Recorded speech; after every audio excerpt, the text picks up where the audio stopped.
Hello, this is Dana with the Freedom Please channel and essenceofme.com. Today I'm coming on with another crafting vlog. I really feel like I should come up with a different name, but this is a crafting vlog.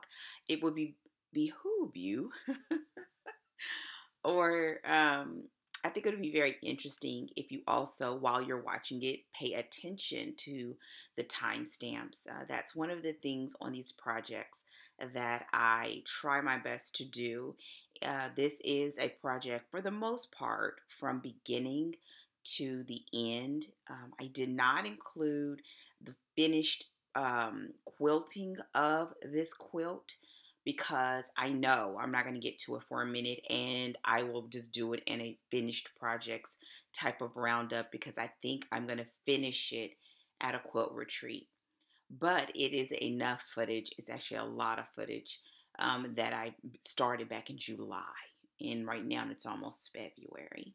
So I hope that you enjoy it. If you have any comments, questions, or concerns, let me know. If you haven't done so already, go ahead and just thumbs the video up.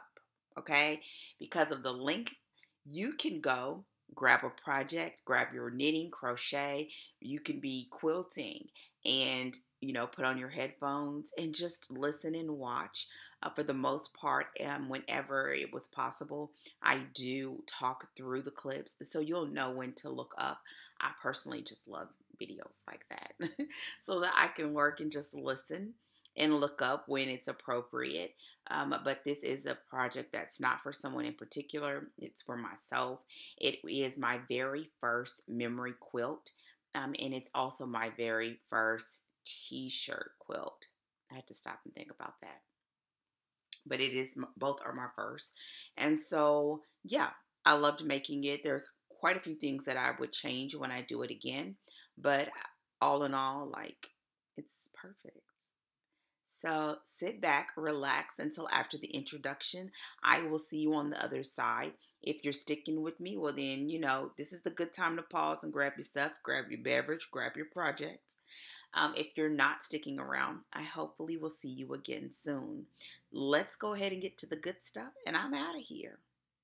See you in a bit.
Okay, I am back with another project. So I went to a quilting class and it was for t-shirt quilts.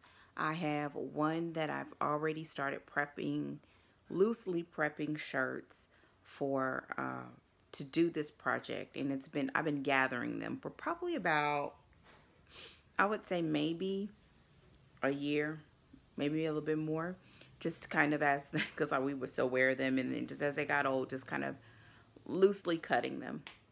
And so I went to this class knowing that I wanted to make this quilt, and so now I'm starting it. I will be heading to a weekend retreat. In general, like not for quilting, but I think I want to take this project with me, and I'm not certain, and because I'm not, I'm going to use any of my quilting time that I've designated for this week to work on this particular project. And so I'm going to turn the camera around and take some, just some rough footage. And then I will do like I did on the last project. and kind of take you along as I make it. This is for me. These are all of my shirts, and I'm using this really because I wanted to save the memories, but also because I've been asked to do some other projects, and I just wanted to do this whole project from beginning to end. By the time you watch this, I did do a mini haul video on my channel showing some of the fabrics that I bought to go with this quilt to complement this project. And so yeah, that's really not a lot to say other than that. So I will do some footage, turn the camera around, do some footage, and then I will bring you all along. So here I have all the shirts that I want to use, and here's one that I'm actually about to actually cut to, I don't know what the sizes are. I'm just honestly, I took the class, and for the most part, this is going to be a lot of winging it. But my goal today is to get all of these shirts in some sort of general workable size. These are all my shirts from graduate school, and this one little one, old, it's holdy. I don't know how well it's going to hold up, from high school, my high school graduation.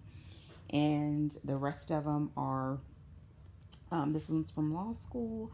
This one is when I studied in Beijing, and so on and so forth. So, yeah, that's what all of these are. This is when I told you this is undergrad. This is the another part of this same high school shirt. And I have several of these from when I went and I climbed the Great Wall. And I just loved this whole like medallion look, and I'm hoping to balance it out a little bit. And yeah, this is from also the circle. I wish I had 3 of them, but I mean 4, but I only have 3. This was from law school. It was our little section t-shirt. And so what I'm about to do, the law firm that I worked at in a Great Wall. So this is it. I think I haven't counted them yet. I'm going to cut them down loosely. I have some of these, like these panels. I'm almost 1000% sure that I want this to go towards the center. So I'm hoping I can make this work. I have another, just because it has the law school fully written on there. And I have this one. All of these are really old. They've been washed a lot. I have my interface or whatever. I don't always know the right term for it, but the interface that I plan to use to go on all of these. And so right now I'm going to go through. I will count them. I will cut them down a little bit, and then that'll be all for today. And then the next step will be adding the interfacing on to stabilize everything before I move on to the next step. So hopefully you all will like this journey, and that I will share this footage. So I'm off. Okay, I am back before I lose the last little bit of daylight that I have. I went through all of the shirts and I've cut them down, and I'm going to show you what I have so far. And the next step will be adding on the interfacing to stabilize, or the stabilizer, whatever you call it, you know, to the back of each of the shirts. So I'm going to show you what I have, and I need to do a count too. The count really doesn't matter, so that's why I didn't count them. I just wanted to get everything just in a workable size. As much excess, no, not as much excess as possible, but just trying to ensure that I kept as much of the logo or the graphic as possible, and cutting away like the back, the sleeves, etc. So I'm going to turn the camera and show you what I have. Okay, so here we go. This is all that I have left from the shirts. Table's clear. And I just rough cutted everything. This is one of the only ones where I feel like I'm going to lose this here. But yeah, here's what I have. These blues are together, so that's actually 3 different blues. And this is just kind of a mixture, different sizes. This one is so old. It's over 20 years old, so it's very bad coloring, but I wanted it in there. This one is old too, over 10 years old, a lot of these. So that's what I have. Some of them are really large. These are small, so I'm almost certain these couple are going to go towards the center, but I'm not certain yet. And yeah, that's what I have. These are little guys I definitely want to use. And so that's all that I have. I will probably do just a rough count for myself, but it's not important. The next step is going to be doing the stabilizer. So what I did is I also made myself a pressing cloth made of muslin. I'm going to pull it over here. Look, there go my sidekick. Okay, I made a pressing cloth out of muslin. These were just old bits and pieces, and I just sewed them together so that I got a nice size pressing cloth. This is actually the same size as my little pressing board. Actually, it's bigger than it. So that I'm going to use this when I get ready. I need to press it now, but I'm going to press this out and use this when I do the stabilizer. So that's it. I will come back with more footage as I make progress. Here is a check-in. So the last time I think I did footage, it was showing everything pretty much cut down. I'm waiting on the interfacing to come in. So I'm starting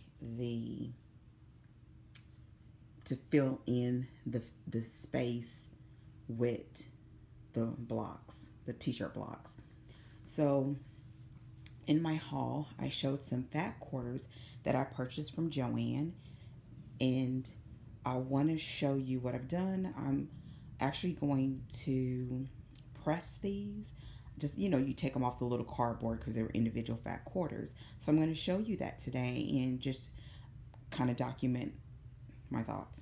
So this was actually a little piece of gray that was left from another project that I just decided to throw in here.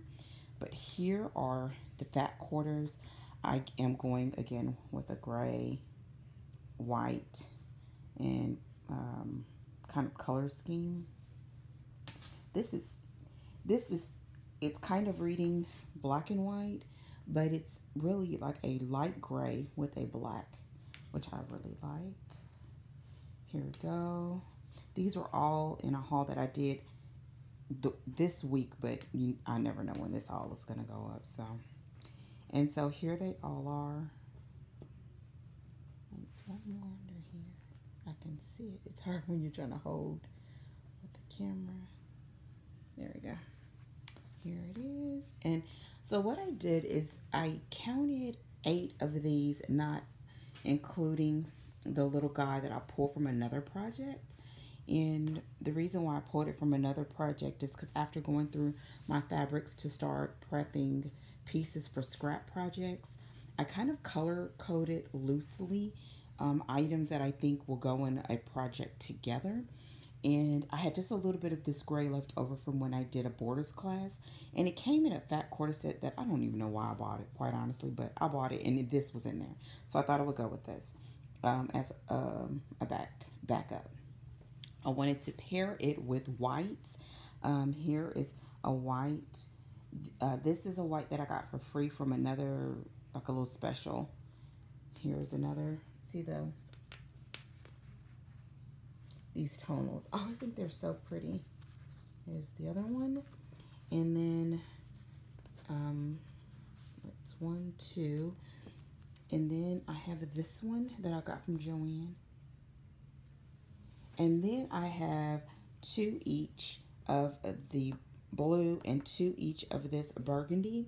And I also found this gray in another old project, which is the one from this one. And so I threw this in just like the other, because essentially what I wanted was solid, including the tonal whites, to pair with these colorful gray, blackish gray situation. And so I have a total of 8 to 9 here, and I have a total of 8 to 9 here, and I'm going to mix and match across and play with that next. So I will be back. What I'm going to do now is I'm going to spray these all with a little bit of homemade starch and just let them air dry. That's what I like to do when I have these kind of projects, when I know I'll be doing quite a bit of cutting. I'm going to just lightly spray them and let them sit.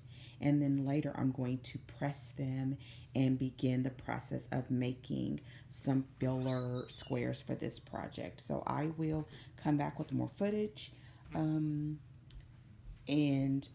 there's two more things, and I do, as a backup, have more. Again, this is the free one. I think they gave me 5 fat quarters, so I have 3 more in here as backups. And I also have this ugly one. I really want to use it because it's ugly. It was in another fat quarter set. No, it was in a fat quarter set.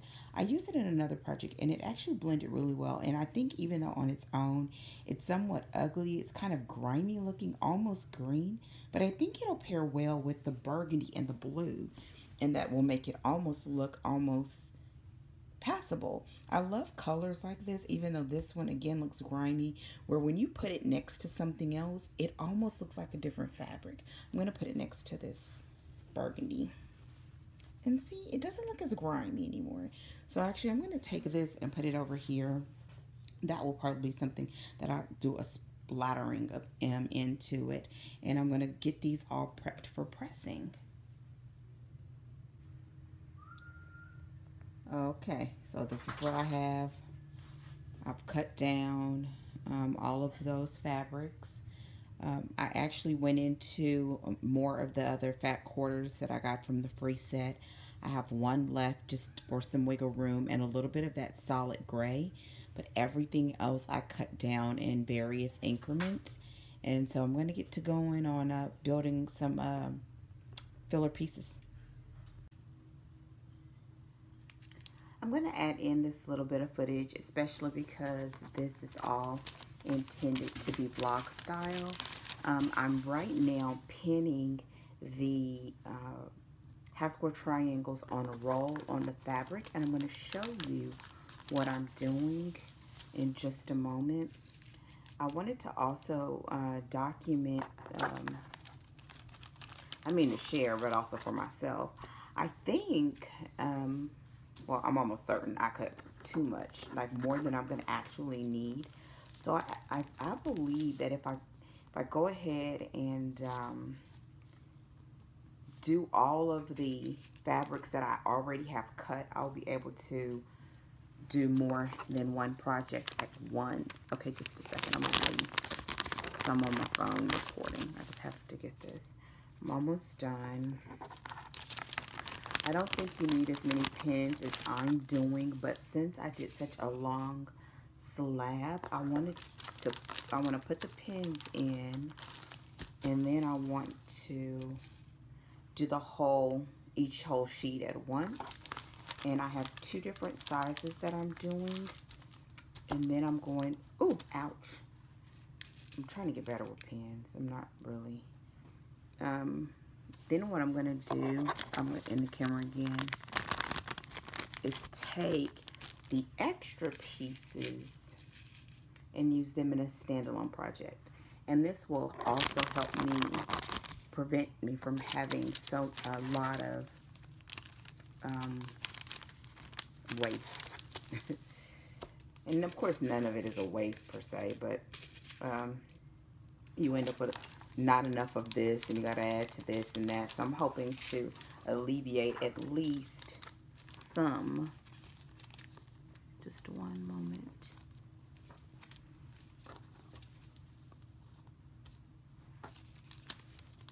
I'm going to show you what I'm doing, and then I think I'm going to have to do a little bit more. So let me switch it. Forgive my house situation. I'm just working today. Let me switch the camera. So here's what I'm doing. Here's what I'm doing. I'm pinning just in the open spaces so that I have room to stitch on the dotted lines. I'm going to actually undo the pins and do it one more time and move it a little closer to this edge, just so that I don't cut the ones off over here. I think I'm okay. I just don't want to play with it. I just want to make sure it's done right. So I'm going to do it one more time, and then I'll show you the end product. So I'm coming back for a mini update. I want to show you that one of these sheets that I put together 1, 2, 3, 4, 5, 6, 7, 8. Each I learned, which I should have counted, but each row makes 8 half square triangles. And so each set that I put together then makes 64 half square triangles. So I cut one just to kind of make sure and go through. And here's the first one. I'm going to leave the paper on for now. So here's the first version, I guess you want to say. And after I laid everything out, I think what I'm going to do is cut these down. And I may not sew these until a little bit later if I need them, because I could always just use these another time and use these strips inside the project. So I think it's maybe 1 or 2 of these that I know for sure I want to cut down, and then the other 2 I may wait for until later if I need them, since this is 64 each and I know I have at least 3 or 4 already done. So that's quite a few. So I'm going to make some variations of these and I'll come back. I won't be sewing these together now. I'm going to actually cut all of these down and see what I kind of end up with, and that will tell me what my next phase with these, because these are not sewn, these are. The other portion that I've done since my last update, we just have just a little bit of natural light. That's a little bit better. Is I've put together some options here. It's hard to see, but those 5 are going to be sewn together. Those 5 are going to be sewn together, and those 2 are going to be sewn together. And actually, I may break those up and mix those with a white like these. And all of these I'm going to make into 4 patches, and I'm going to make those into 4 patches. Those will be strips. Those will be strips, and I'm going to make those, now that I know for sure, into 4 patches. So I'll separate those and use, I may actually use another colored strip, because I think I have 1 of each, and I could mix it with these 2. So that's where I am. Once I kind of get all of those together, I'll come back unless something major happens. But this is my progress. One additional note, I'm going to leave the paper on here, and I know I said that, but until I get, just to keep everything stabilized, because you don't want your triangles to get all stretched out, and you want everything to remain the same size. And so in the meantime, as I cut them all down, I will put each color set on an individual plate. I love this paper plate idea. It's just easy, it's affordable. I have a stack of them. I actually need to get another stack because they're just so portable and easy to use. So I will cut them all down and put them on these plates, and then I'll be able to stack the plates and then decide what I want to do next as far as putting them together and how I want to pair the half square triangles together.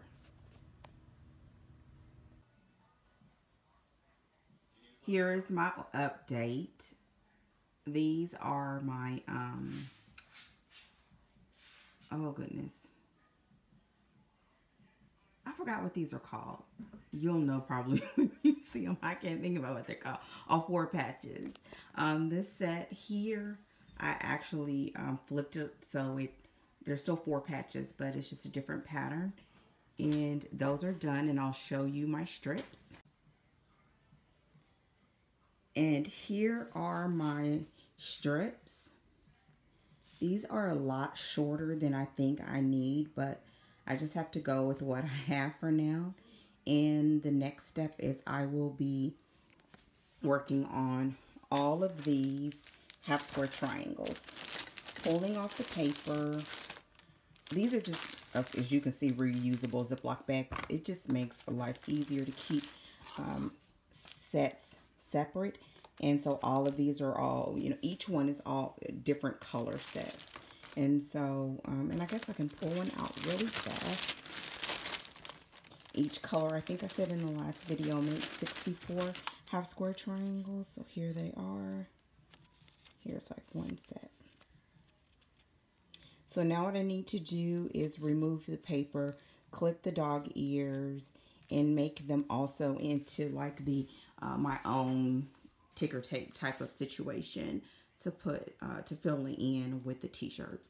So I'm off to get it popping. This is what happens when you cut a million half square triangles on a roll. You then have to tear them all apart.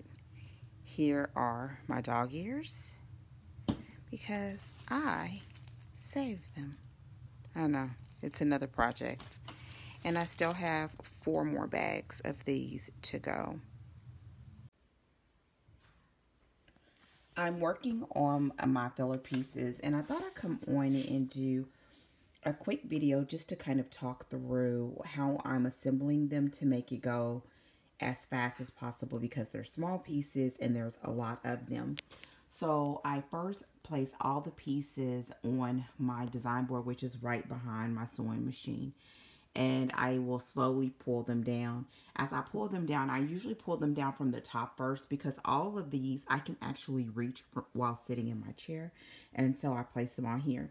What I do is I put them in rows of 2s so that I can sew 2 at a time, feeding them in one complete chain. So I will have all of these pieces pieced together eventually in one chain. And so I will go through all of them piecing in 2s, and then I will cut those 2s and then start piecing the 2 sets of 2s together. Then I'll cut all those, and then I'll piece the 4s.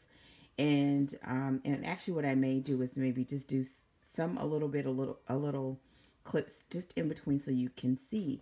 And when I finish, I'm going to come over to my table. I will have a long string like this of nothing but that one particular block. This set I was doing the look of the flying geese, so I didn't break it down into one single, line. As you can see, this is one long strip, this is one long strip, and here's another one where I essentially did the same thing, but I did it to have this slant. And so the rest of them I intend to make them long strips like this. Another thing that I did is at the top this time, and I'm going to leave it up here until the very end, is I'm reminding myself the orientation that I want each of these blocks on the strip set, because there's 2 separate blocks, but they're similar in color. And what I want is so that when I get ready to piece my quilt, if I want to put them side by side, it'll make it look like a little wonky play on the block versus them all being oriented to the same direction. And I actually could turn this one maybe another way, but I don't want the white and gray to go the exact same, just in case I want to pair them side by side. So I'm going to leave those 2 there. I'm going to go through all of these until it's one complete strip. Then I will go through all of these until they're one complete strip of their own. And then I will sew those final 2 at the very bottom of those given strips.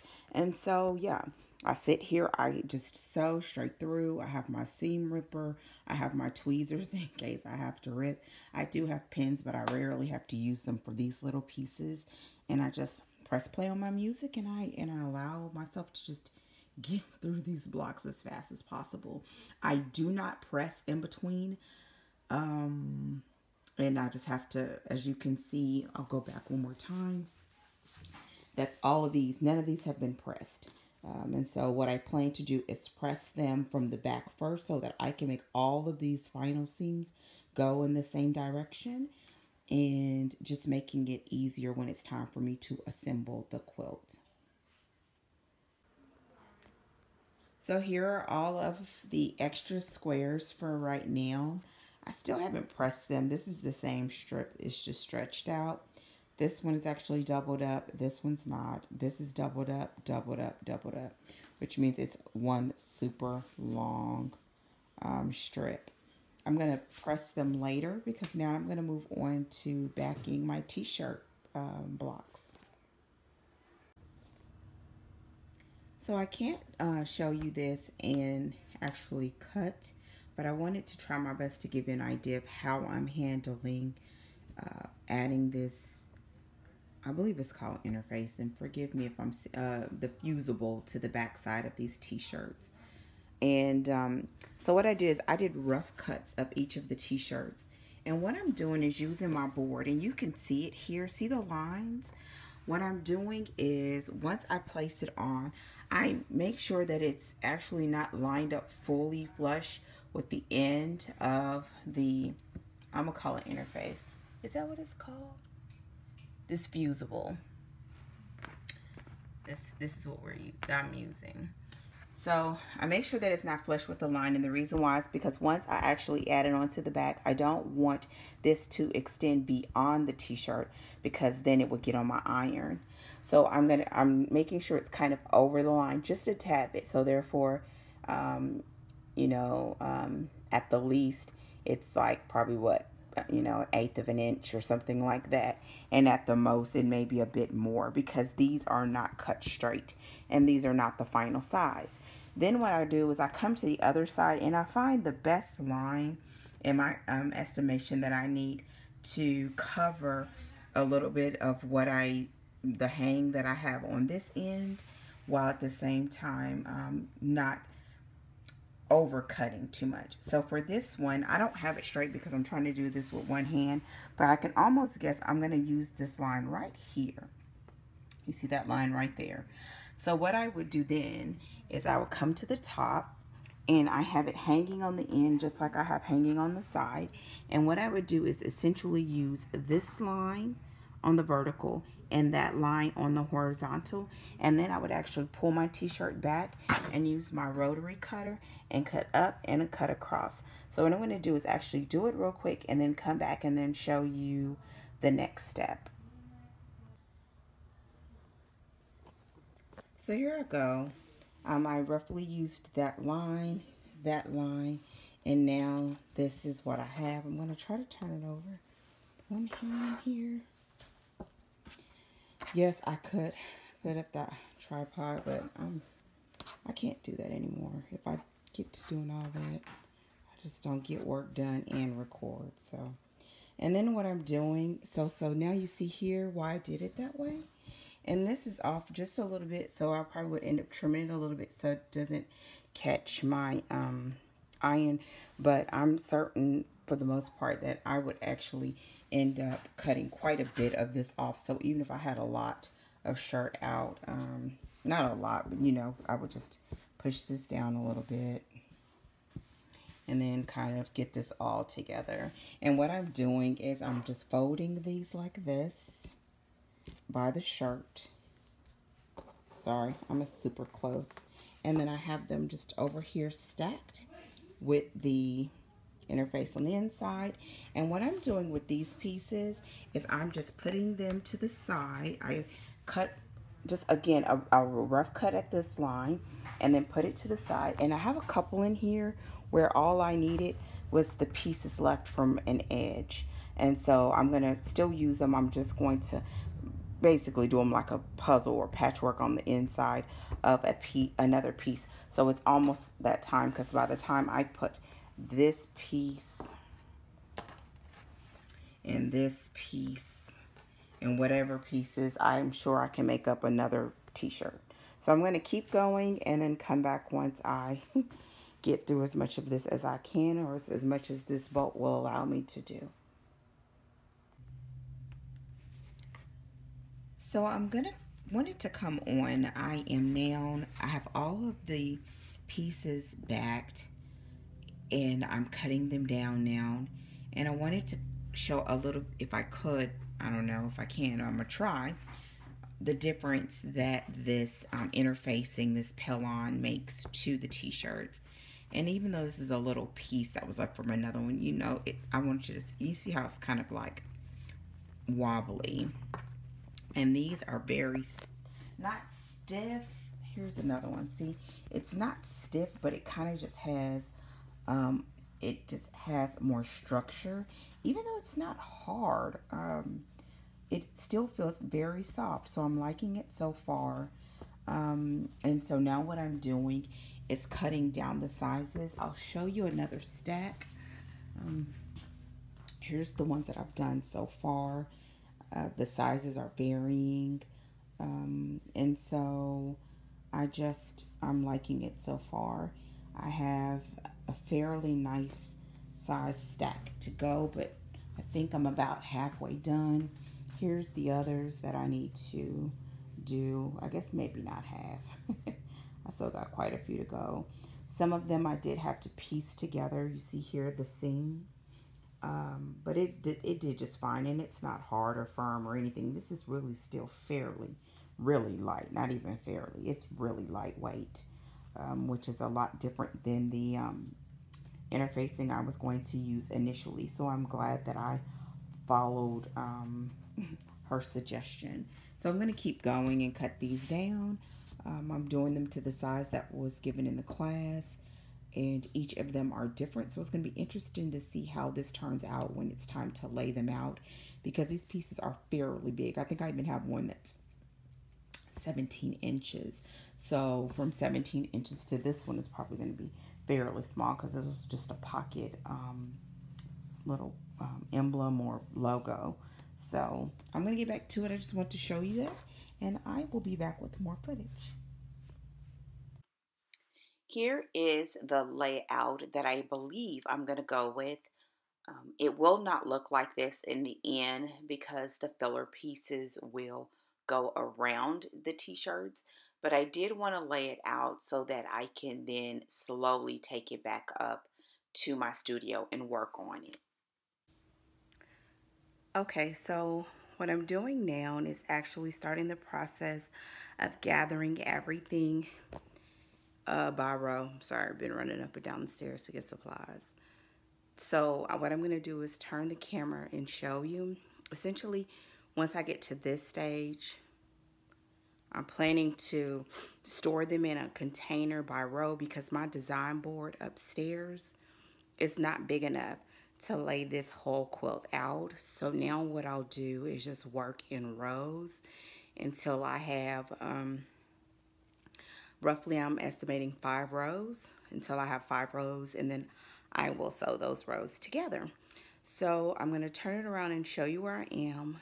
And I'm doing a video showing the row. Then I'm gathering the blocks in order. And then I'm putting a little divider saying what row it is. So basically it's going to be like a huge puzzle. And so I'm going to turn it around and show you where I am. So I already took the first row. This is going to be the second. So what I would do is record it going all the way across, and I would stack this on top of this, on top of this, on top of this, and then place it in my container and put row 4 on a sheet of paper. So there'll be indicators between each row. And this won't necessarily look like a straight cut row, or at least I don't want it to. But for now, this will just make it so that it's manageable, because even this row is too long for my design board. But I can work in segments and then piece it together. So I already know that I, pretty much approve of the layout. And so I'll just be able to work in little chunks and then put the chunks together. Here is the finished top for this memory quilt. I had a couple of issue areas, and this is also the first time that I used this particular technique, which I will definitely use again. I learned so much, like that area right there. But I plan to do top stitching, and I'm glad that panel is solid so I can be able to kind of smooth it out.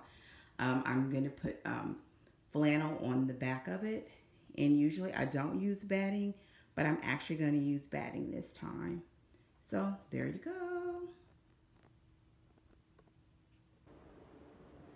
I have to get this footage really fast before my phone dies. My battery is really low.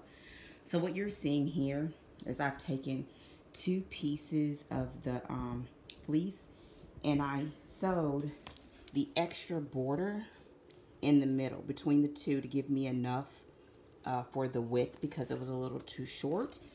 And then what I did is I'm about to lay it out smooth, but I'm cutting just a rough 5 inches all the way around except for the top and the bottom because it wasn't needed. And I'm going to do my fox binding. So now what I'm going to do is smooth it out, pin it, and then top stitch, then do my border, and this t-shirt quilt will be done. And I'll come back after I get a little more juice. I just wanted to show this, and I'm loving that coming up with that. I mean, I'm sure someone else has done it before, but just coming up with this option for finishing off quilts like this that's meant to just be a used quilt. And technically it's a blanket because I'm not using batting. I'm in Texas. It doesn't get that cold for something like this because it's already very heavy. So I'm going to get to work, let my phone charge, and I'll be back once I make a little more progress. So I'm back. I've pinned it. It's not like a perfect pin job. Basically, I just needed to stabilize everything. And my plan is I'm going to start on the border and go all the way around the quilt. And then I'm going to go inside. So I'm going to outside first, then I'm going to the inside.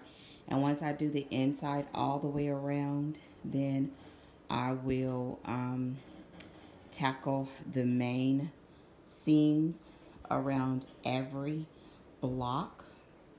And I'm not planning to do anything crazy or funky because I don't have to be concerned about the batting and the space between the stitches. So I'm just going to really just kind of mix two things that I like to do, which is anchor it with those main stitches. I'll go definitely like as much as I can using my walking foot all the way in one direction and then in another direction. I usually start up the middle and work my way out, and then do the same thing from the middle, work my way out until I get the main stitches essentially like a big checkerboard. And then after that, to secure each of the actual t-shirts, I'm going to do something that I consider equivalent to tying with decorative stitches on my sewing machine. And so I'll go through and tack throughout the quilt with a decorative stitch. Areas like right there, I may go ahead and just use the stitch in the ditch or an echo like all the way through. I may do something in these, I doubt it. The big areas right here, I may do something just like straight lines, just to, again, all those, I'll do those 2 lines and then do some sort of diagonal lines or something to really just get everything essentially tacked down. The length of it would not allow me to get a full 5 inches all the way around, so I will not be able to do my fox border. Instead, what I'll do is finish this, square it off or clean off the edges, and then put a traditional binding on it, which is fine. I believe I have more of these fabrics left, so if I do, I may actually do a scrappy binding with the residual fabrics left from those that I used in this quilt. And so that's my plan. All of this will be done on my domestic quilting machine. And if I think of anything else, I'll come back. But I'll go through and do all that, and that'll allow me to remove the pins, and then I'll go in and strategically stitch down areas, and then I'll go through and do the tacking. Last will be the tacking. All of this definitely will take me a few hours, but doing the outside first will allow me to get it in a position where I can pick it up and put it down as needed. And I thought I'd show you the backing. There's this black, and I just used leftover blocks. You'll see some there. Some of it was actually just straight fabric, but a lot of it was leftover blocks. So I just attached it, and I did not cut the black in a particular length.